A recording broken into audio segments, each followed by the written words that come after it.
Okay.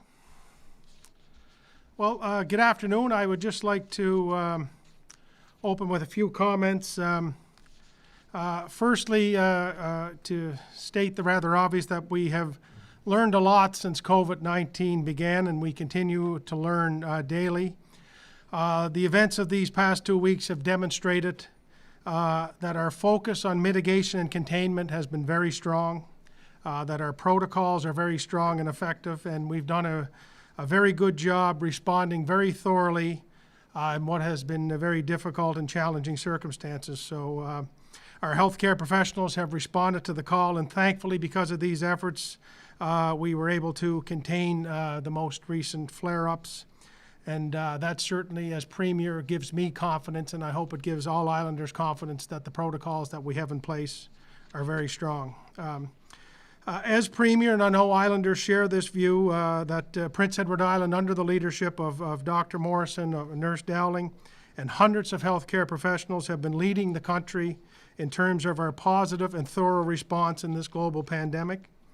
I am thankful to be working closely with such wonderful, talented, and dedicated professionals, and I am grateful and have been grateful for their efforts from day one, but particularly so during these past 2 weeks.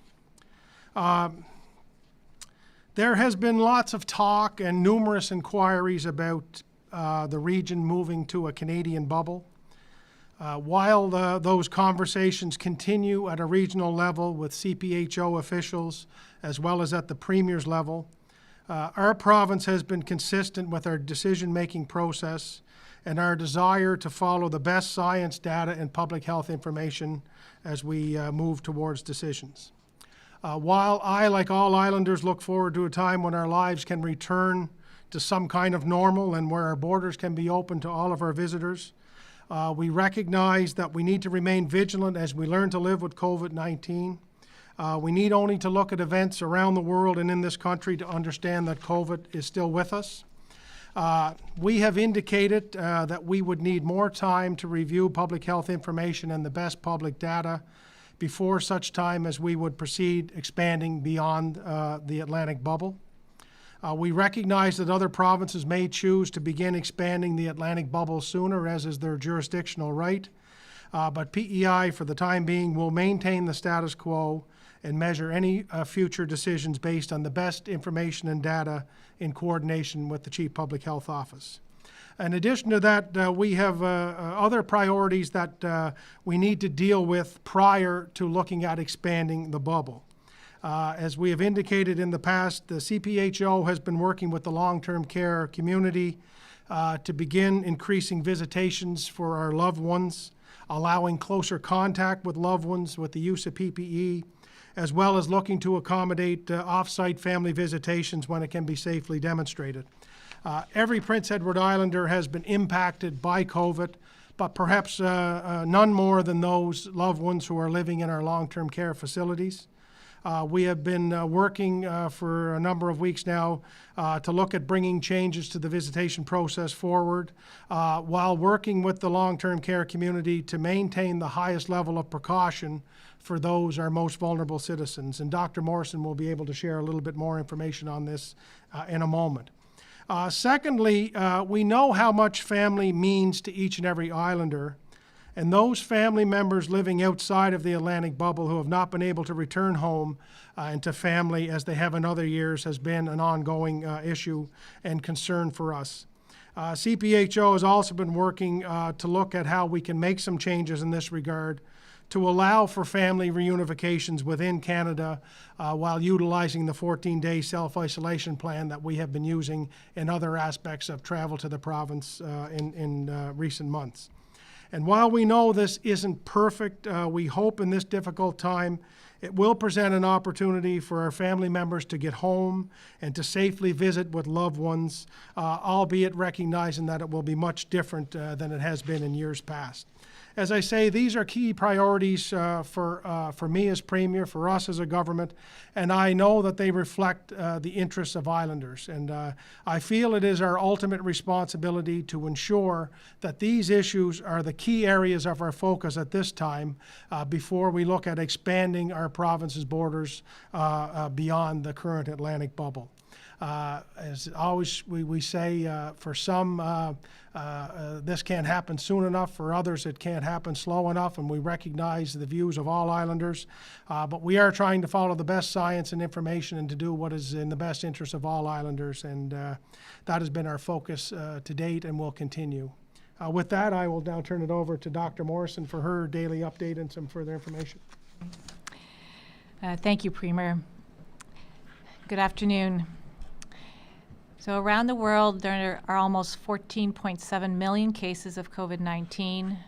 And in Canada, there are over 111,000 cases, but 88% of those Canadian cases are considered recovered.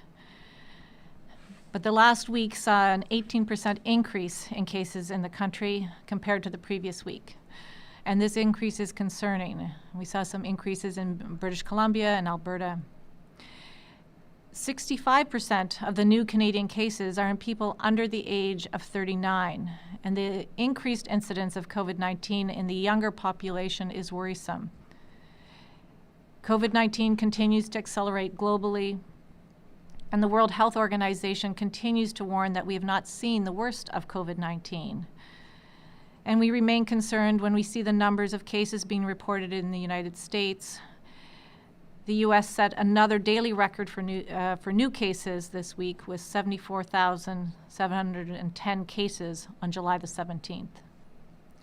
Here in PEI, there are no new cases of COVID-19 to report today, and 33 out of our 36 cases are considered recovered. So we have 3 active cases remaining. All active cases are at home or isolating, and no one has been hospitalized.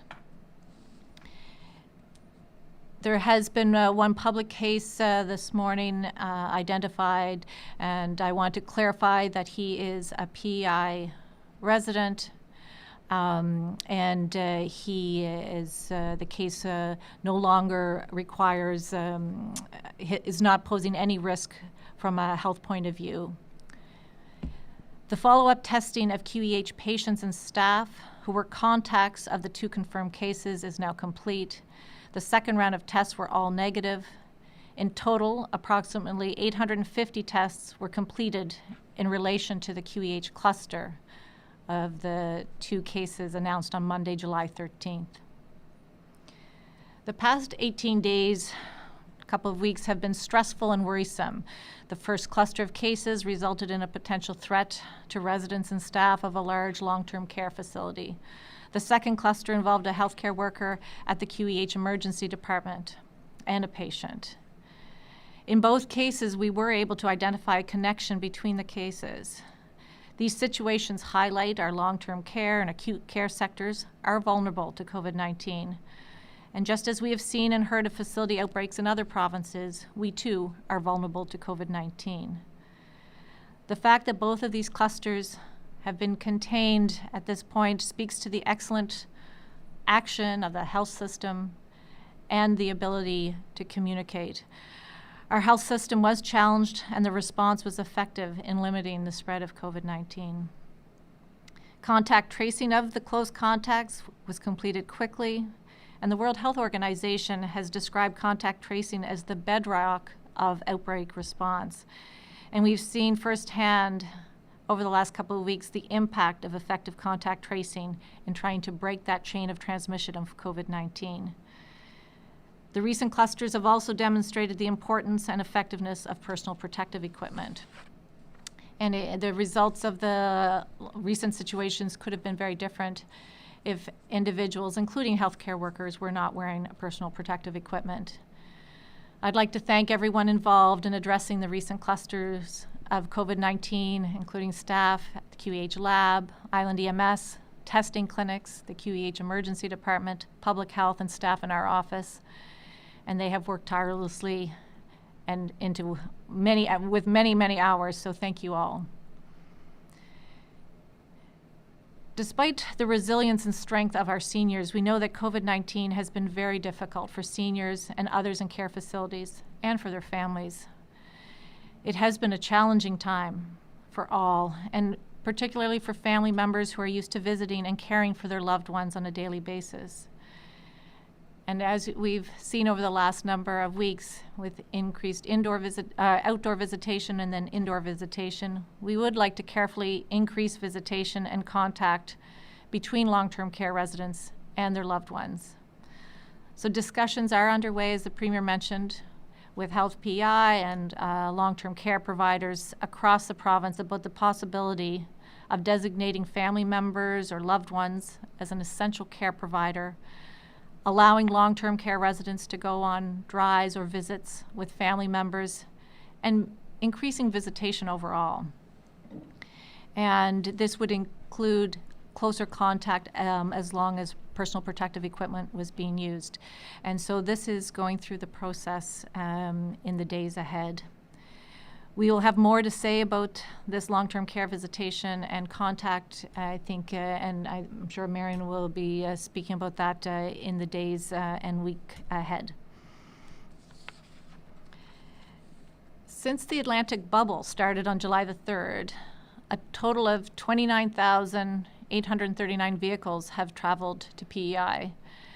The majority of those, of course, via the bridge and some via the ferry. So it's actually a total of 64,000 individuals who've traveled to PEI since the bubble started. And last weekend saw over 5,000 vehicles cross the Confederation Bridge. Every one of those vehicles was screened upon arrival in Borden-Carleton. Since mid-April, a total of 289 individuals have been denied entry, and the reasons for refusing entry include people lacking travel pre-approval when it's required, or people wanting to move to PEI without a plan or any documentation, or failure to produce the necessary identification. Since the pandemic began, in PEI, 17,624 COVID-19 tests have been processed, including over 2,350 in the last week.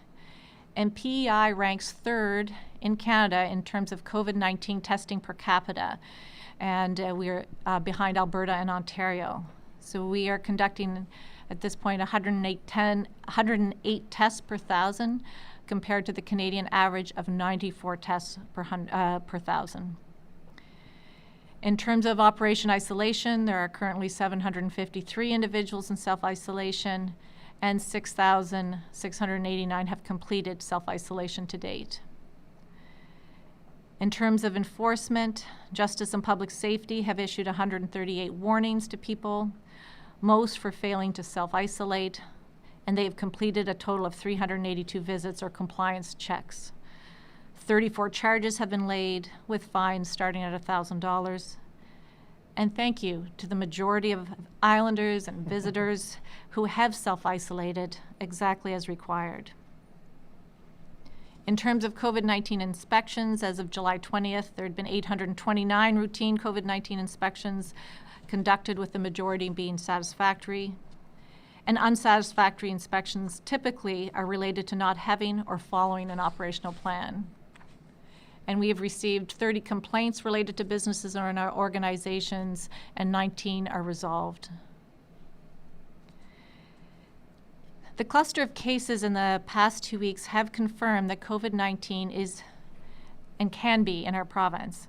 The virus presents a threat to our community, and we all have to remain cautious.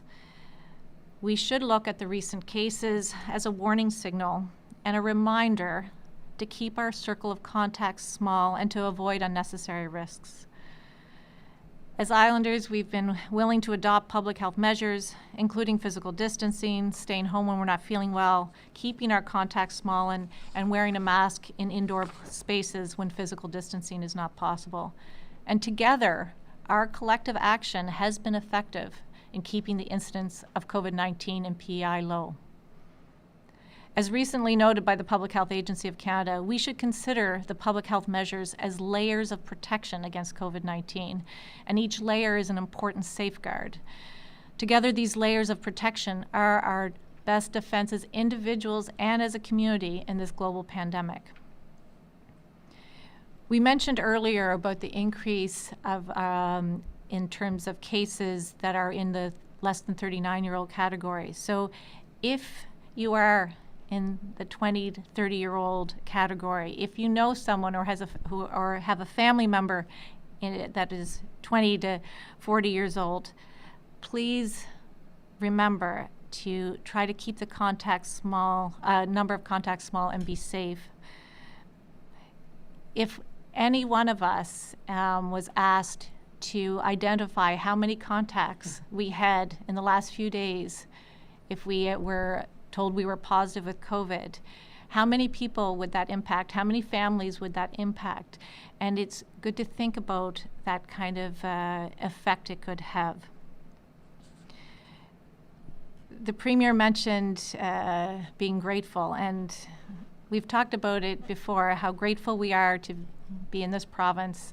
We're grateful for our healthcare providers, grateful for our staff, grateful for each of us who have worked together in the last number of months to respond to this global pandemic.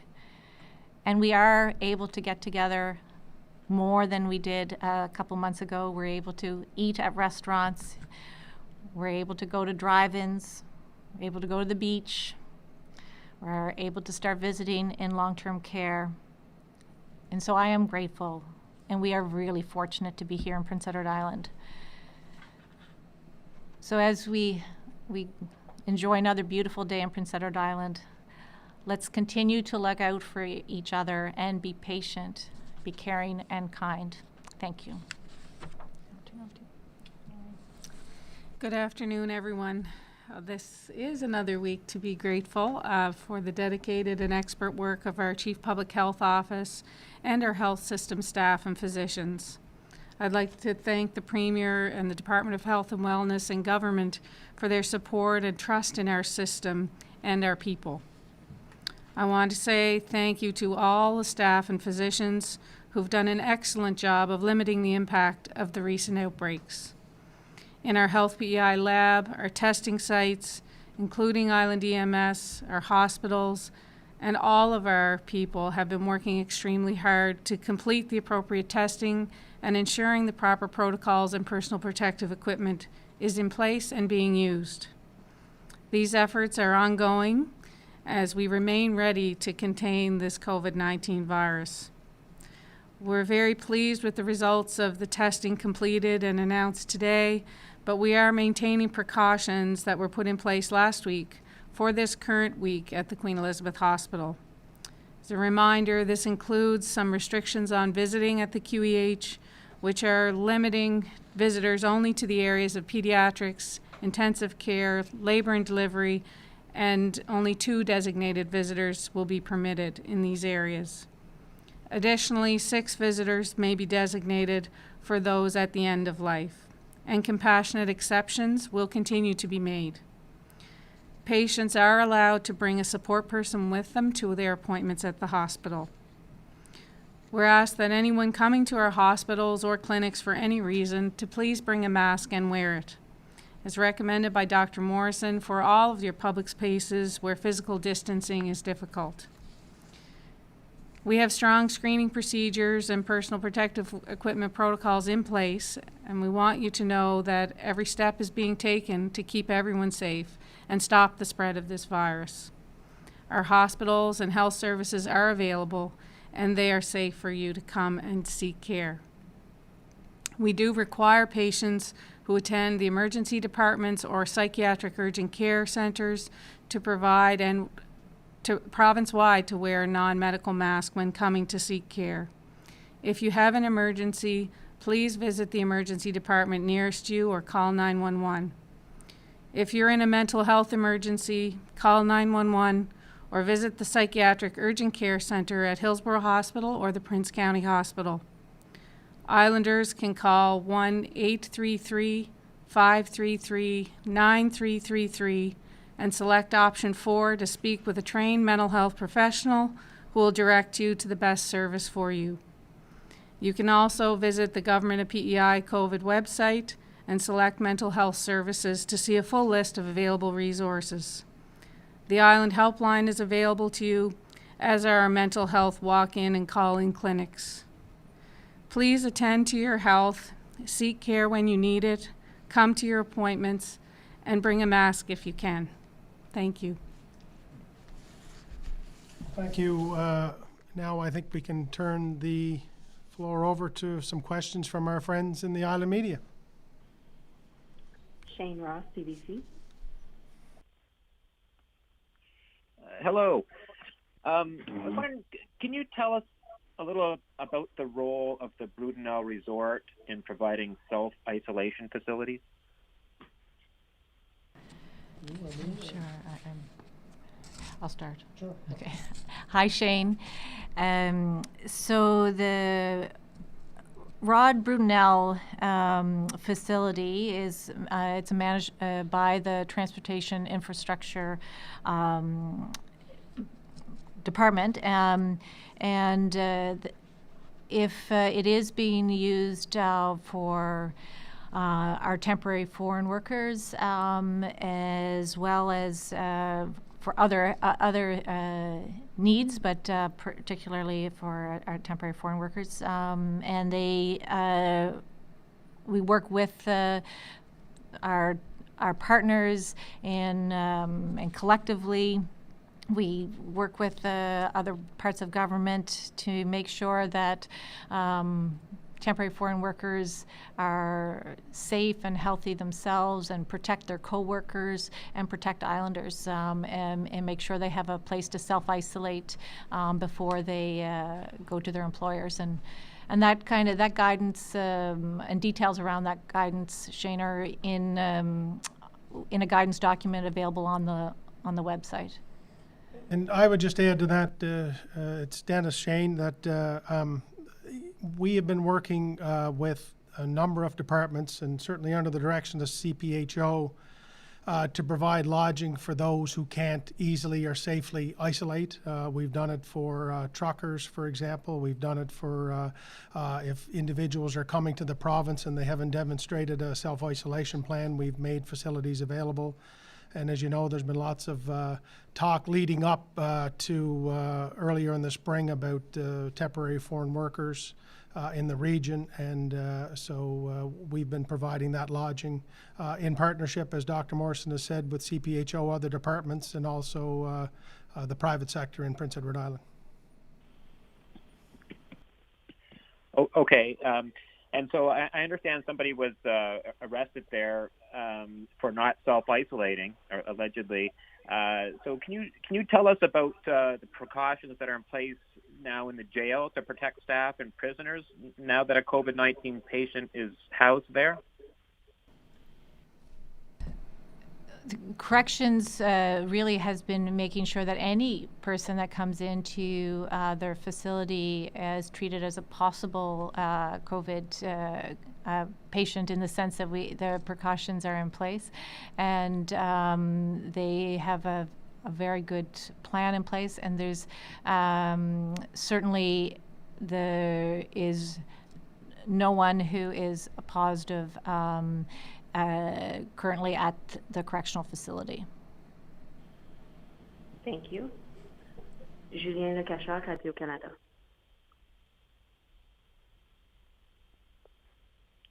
Julien Lecacheur, Radio-Canada. François-Pierre Dufault, Radio-Canada. Good afternoon to you all. Question pour vous en français, Dr. Morrison. Par rapport à l'incident qui est dans les médias aujourd'hui, on parle de cet individu qui aurait été arrêté à Brudenell après ne pas s'être isolé. Vous avez mentionné aujourd'hui que la majorité des insulaires respectent les règles, se sont isolés de la bonne façon, et c'est pour ça qu'on a les résultats encourageants qu'on a aujourd'hui. Dans des cas particuliers comme ça, quand vous apprenez qu'on doit amener quelqu'un en prison parce qu'il ne s'isole pas, comment vous réagissez? On sait que, comme vous avez dit avant, la majorité, les insulaires et les visiteurs auto-isolent, ils font isoler très, très bien. Mais si on a des cas qui ne suit pas les règles. On a un système pour les identifier. Et puis, en ce cas, c'est qu'on a fait. Et puis, on a mentionné la semaine passée, on a eu des personnes qui n'ont pas ont aussi eu les charges avant pour ne pas auto-isoler. Et puis sont alors on les trouve et puis parce que on pense qu'ils vont mettre les autres insulaires à risque. Alors ça me décourage un peu, mais on sait que on fait les choses, on a les systèmes en place ici à l'île du Prince-Édouard que beaucoup de les autres provinces n'ont pas. Et c'est beaucoup de travail de protéger tout le monde et on fait notre mieux. I have a question for Premier King, if I may. You mentioned right off the top today that a Canadian bubble is not part of your plan. Now, the Quebec government would like the Magdalene Islands to be part of the Atlantic bubble, and they are sending requests to all 4 premiers of the region. Today, you might have gotten it already, or if not, you'll be getting it soon. I'm just wondering what's your take on that. Should the Magdalene Island be allowed into the Atlantic bubble at this point? Well, just let me clarify, Francois. I said that expanding beyond the Atlantic bubble would be something we would look at only later on. There are other jurisdictions, as I stated, that might look to go a little bit sooner. And in conversations that we've been having daily with Dr. Morrison and her staff, we would like to follow the same process we have been following, and that is to follow the best science and data and research that we have to make sure that our system is able to deal with an influx of people. So that will continue. So in terms of the Magdalene Islands, I haven't received that correspondence as of yet. I do know that there was inquiries from other parts close to Atlantic Canada about looking to expand the bubble, but we'll be having a call again this evening with Atlantic premiers, and perhaps it will be discussed at that time. But until such time as we have a more fulsome discussion, I would probably reserve judgment or thought on it until that time. Thank you. Alison Jenkins, The Guardian. Yes, hello. We have confirmation that a person entered the province via the bridge after their application was denied. Just wondering how they were able to enter the province without being screened or sent back. I mean, Alison, I'm not sure. I mean, I think if there's any concern, it should be identified, and we'll be following up. As you know, there's a pre-approval travel process for anyone coming from outside the Atlantic bubble, and they are screened at airport, ferry, and bridge, and so I'm not sure about the case that you're referring to, but if there's any concern, then we should be following up, and we will. Okay, thank you. And how does the Confederation Bridge decision to lift their interprovincial travel restriction impact the screening on PEI? So I think, as the Premier mentioned, I think there's still discussions ongoing about the restrictions and when they may lift restrictions in other provinces, and ongoing discussions with our province too. But we have a self-declaration form, for instance, for anyone coming back into PEI, and it includes on there, have you been outside the Atlantic bubble? Have you been in contact with anyone, a close contact of people who have been outside the Atlantic bubble? So we have some of those questions that are part of the self-declaration form. So they would continue if the other provinces lifted and changed their travel restrictions, but we would be making sure that we continue to ask those questions. Okay, thank you very much. Stephanie Van Kampen, CBC. Hi, I have a question for Premier King. In relation to opening up PEI to family reunification from across Canada, are you aiming for a particular date with that? You mentioned it would include 2 weeks of self-isolation. So just wondering if you could give us more specifics on that, what that would look like. I would thank you for the question, Stephanie. I would think that we would like to be doing that as soon as possible. We will let the sort of Chief Public Health Office deal with the what changes we might need to make to the application process, for example. But it would be our intention to do so sooner rather than later, realizing that it's the 21st of July, so summer is slipping away. So do you have a particular date in mind? I might. I don't. I'm just looking at Dr. Morrison to confirm, but I would.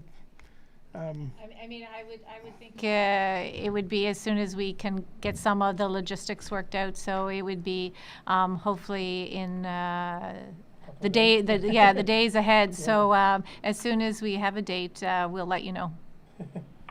And just to be clear, that would require them to do the 2 weeks of isolation? Yes. Just like people who are traveling here with pre-approval from outside the Atlantic bubble for many other reasons, that they have to self-isolate for 2 weeks. Great. And I have a question for Dr. Morrison in relation to long-term care. Just wondering if you can give us some more measures exactly what you're looking at for long-term care. You mentioned allowing seniors to go for drives with family. So would that be up to individual long-term care centers to enforce and allow those measures, or would there be more of an overall approach? Wondering for some more specifics. Well, I think some of those specifics are exactly what they're trying to work on and make sure that the policy is clear and gets approved through Health PI, but also through the private long-term care facilities. And so that's an ongoing discussion that will happen in the days ahead. And certainly the private long-term care and public long-term care, that they'll be certainly all have access to the same policy. And but as we've seen with some of the other visitation policies that we've already put in place in terms of indoor and outdoor visits, you've seen some facilities go a little bit more slowly than others, and they're trying really hard to balance the safety of the residents, the family, the staff, and but recognizing the need for that connection with loved ones. And we've talked about that at different times here, and that conversation is an important one to continue. Thank you. You're welcome. Marine Arnaud, La Voix acadienne. Oui, bonjour. Question pour vous, Heather Morrison, en français. Est-ce qu'à l'île du Prince-Édouard, on peut parler véritablement de vague de Covid, étant donné qu'il n'y a jamais eu de transmission communautaire? Oui, bonjour. On n'a pas vraiment eu une grande vague, première vague, mais on est inquiète un peu qu'on peut avoir une deuxième vague dans l'automne, mais on ne sait pas. Mais on fait ce qu'on peut pour diminuer le risque de transmission communautaire maintenant et dans les semaines qui suivent. Alors, j'espère que tous nos efforts vont faire une différence pour peut-être éviter une deuxième vague, mais on ne sait pas à ce moment. Et est-ce que vous pouvez réexpliquer en français ce que vous avez expliqué en anglais à propos des long care facilities? Je pense que quand on commence les discussions et la direction pour avoir plus de visites en nombre de visiteurs, le contact, d'avoir peut-être les visites pour amener les résidents pour conduire pour les visites chez la famille. Alors, ils sont en discussion avec Health PI et les autres départements, ou les autres facilités pour long-term care. Alors, c'est important discussion d'en avoir. On sait que c'était tellement difficile pour les résidents et les employés de long-term care. Alors, j'espère qu'on peut annoncer les dates, les détails dans la prochaine semaine. Merci beaucoup. De rien. Carrie Lynn McLeod, Ocean 100. Good afternoon, folks. I just have a couple of questions regarding the case that has become public today and the arrest of this gentleman who's now in Apollo. Dr. Morrison, can you tell me how was this case discovered? Was it following travel outside the province, or was it found out by because of contact tracing that has been done in the last couple of weeks? So, hi, Carrie Wynn. Sorry, just trying to make sure I could hear your question. So, we have talked about our cases, and we've already given a lot of detail, or as much detail as we can in terms of the cases that we've had in Prince Edward Island in the last couple of weeks. And we, as you know, we've identified them as either related to travel internationally or outside the bubble, or close contacts of a case. So we have spoken about that as a group of cases in the last 2 weeks. And so that obviously this case was previously identified. It is not a new case. So I think that's we've it was identified not through public health, obviously, but for other reasons through the justice system. Okay, and should others that have been at Rod Food Mill Resort be concerned, like staff, patrons, other guests? No, absolutely not. Okay, thank you. You're welcome.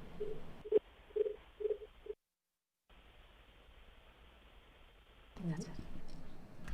Okay, well, thank you very much to our friends in the media and to Marion and Dr. Morrison. Thank you, and we'll chat again.